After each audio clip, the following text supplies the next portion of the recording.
Ninakushukuru sana kwa kuniona na nitangulie kusema kwamba ninasimama chini ya kanuni ya 125 kifungu cha kwanza, kanuni ambayo inatoa nafasi kwa mbunge kutaka maelezo ya ziada. Huo ndio msingi wa kusimama kwangu. Mheshimiwa Spika, nchini mwetu kumekuwepo na matukio ya utekaji, watu kupotea na watu kujeruhiwa. Tukio la karibuni zaidi ni tukio lililomkuta msaidizi wa mwenyekiti wa Chadema ndugu David Jumbe. Kwa vile wizara hii inahusu usalama wa raia, nimesimama kutaka maelezo ya ziada kutoka kwa waziri. Ni upi mwelekeo wa serikali juu ya matukio haya? Hatua gani zinachukuliwa ili kuhakikisha vitendo hivi vinakomeshwa kabisa? Asante sana. Mheshimiwa Spika, kwanza nimshukuru sana Mheshimiwa Ado Shaib, mbunge na wakili msomi, kwa hoja hii.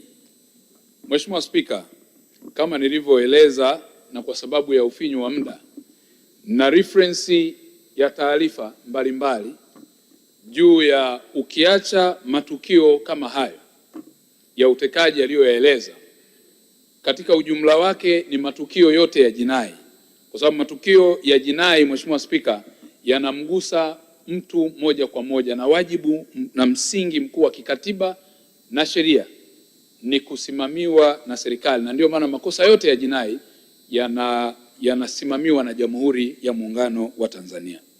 Mheshimiwa Spika, katika swala hili ameuliza mambo mawili. La kwanza mwelekeo, lakini ya pili hatua. Katika kuhusiana na masuala ya mwelekeo, tayari tunayo katiba ya Jamhuri ya Muungano wa Tanzania ambayo inakataza na inakataa masuala haya, lakini vivyo hivyo tunayo sheria nyingine ya kanuni za adhabu, Penal Code Cap 16.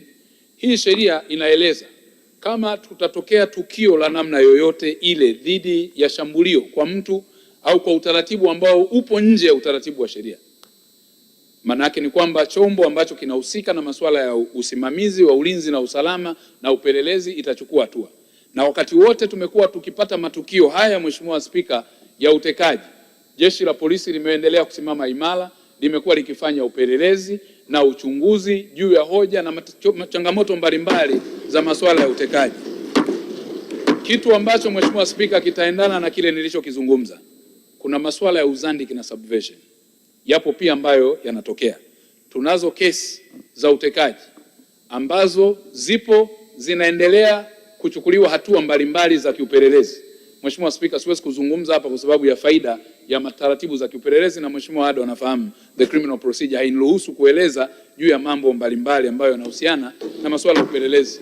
Yapo mambo ambayo kwa sababu ni mbinu za kimkakati ambazo ni za kimedani zinazotumika katika kutafuta wahalifu. Lakini pia zipo kesi mbalimbali katika mahakama zetu ambazo zilipelekwa kwa utaratibu ule wa kama makosa ya jinai, ambazo nazo pia zipo zinazoendelea, zipo ambazo zilionekana hazina mashiko. Kwa sababu Mheshimiwa Spika, swala la kusema jambo au kutuhumu ni moja, lakini la pili ni ushahidi. Na unafahamu Mheshimiwa Ado kwamba hata kama ungekuwa na ubora wa ushahidi unategemeana na jinsi ambavyo mtu atalisimamia. Kwa kuna kesi ambazo zilifutwa kwa kukosa ushahidi na hazikwenda kwenye hatua ya mbele zaidi.